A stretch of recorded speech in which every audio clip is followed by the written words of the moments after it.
Alam nyo ba, si Cap ay may bagong plano at sabi niya, walang paraan na mabibigo ito. Siyempre, naniniwala ang barkada.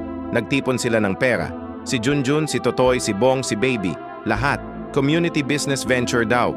Tindahan ng halo-halo sa kanto. Unang araw, nawala ang yelo. Sinabi ni Cap na binalaan na niya ang lahat tungkol doon. Si Bong ang may kasalanan daw. Pangalawang araw, nasira ang blender. Sinabi ni Cap na binalaan na rin niya. Si Totoy naman ang may kasalanan. Ikatlong araw, tumakas ang supplier. Binalaan na rin daw ni Capindia si Junjun na ngayon.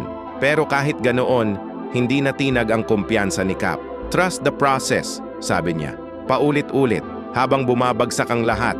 Tapos biglang dumating ang kakaibang bagay, ang ingay ng nasira nilang blender, ang basag na yelo, ang sigawan ng barkada, lahat ng kalakal na nagkalat sa kanto, nagtaboy ng mga aso na matagal nang gumagala sa buong barangay.